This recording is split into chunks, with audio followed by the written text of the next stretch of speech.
سید عالم صلی اللہ علیہ وسلم نے ارشاد فرمایا من احب اصحابی و ازواجی و احبابی و اہل بیتی، جس نے مجھ سے پیار کیا، جس نے میرے اصحاب سے پیار کیا، میرے احباب سے پیار کیا، میرے اہل بیت سے پیار کیا، میری ازواج سے پیار کیا، اور آگے ولم یطعن فی احد منہم، اور ان میں سے کسی ایک پر بھی تان نہیں کیا۔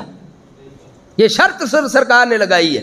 آج تو جس پیر کے 4 مرید ہو رہے ہیں وہ معاذ اللہ سب سے پہلے حضرت امیر معاویہ رضی اللہ عنہ کے خلاف بکواس کرتا ہے، پھر آگے حضرت ابو سفیان رضی اللہ عنہ کے خلاف بکواس کرتا ہے، حضرت ہندا کے خلاف بکواس کرتا ہے۔ میں نے کہا بتا 1400 سالوں میں اہل سنت و جماعت کے صوفیاء ہوں یا علماء ہوں یا محدثین ہوں یا مفسرین ہوں، انہوں نے اپنی کتابوں میں ان بزرگوں کی شان بیان کی ہے یا ان کے خلاف لکھا ہوا ہے؟ اللہ کی قسم میں پورے وثوق کے ساتھ کہہ رہا ہوں، یہ ایک کتاب ہمارے اہل سنت کی دکھا نہیں سکتے جن میں انہوں نے سرکار کی زیادتی پر یا اہل بیت کے کسی فرد پہ تان کیا ہو۔ انہوں نے بیان کیے تو ان کی شان نے بیان فرمائی ہے۔ یہ داتا صاحب سے بڑے سید آ گئے کوئی؟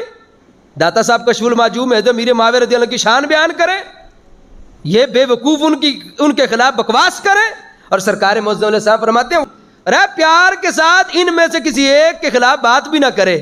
فرمایا یہ قیامت والے جنت جائے گا تو میری غلامی میں جنت جائے گا، جنت میں رب اس کو میرا دیدار عطا کرے گا۔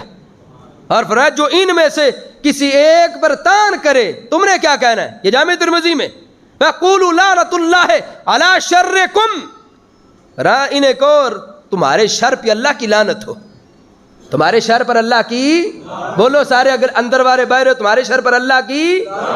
یہ حدیث رسول علیہ السلام ہے، امام ترمذی نے اس کو ذکر کیا، دیگر محدثین نے۔ اس لیے آج بڑے طرح طرح کے فتنے ہیں، اور لوگ اپنے پاس سے چیزیں گھڑ کے اور پھر اس پر اپنی تھیوری اس کو لانچ کر کے اور پھر عوام کے اندر یہ جی در والے ہیں جی، گھر والے ہیں جی۔ اور ہمارے اماموں نے اصول دیا حضرت بریلوی علیہ الرحمہ نے کہ صحابہ سے پیار بھی ان کی ذات کی وجہ سے نہیں، اہل بیت سے پیار بھی ان کی ذات کی وجہ سے نہیں، بلکہ دونوں سے پیار سرکار کی ذات کی وجہ سے ہے۔ لیس حب اللہ اکبر یا رسول اللہ یا رسول اللہ۔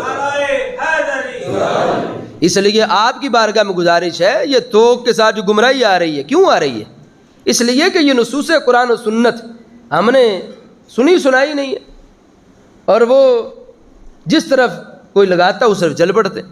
تو یہ قرآن و سنت حل ہے ہر اعتراض کا، قرآن میں جواب موجود ہے، حدیث میں جواب موجود ہے، تو ہمیں چاہیے ان کو خود بھی پڑھیں، اپنی نسلوں کو بھی بتائیں۔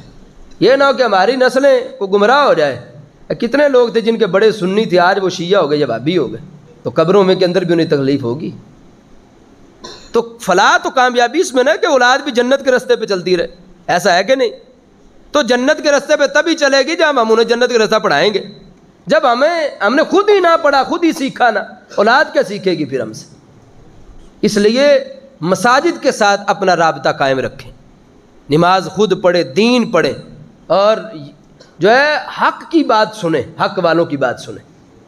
خارجیوں رافضیوں اس طرف نہ جائیں، نہ ہمارا ان سے کوئی تعلق واسطہ ہے، ہم غلام ہیں مدینے کے تاجدار کے۔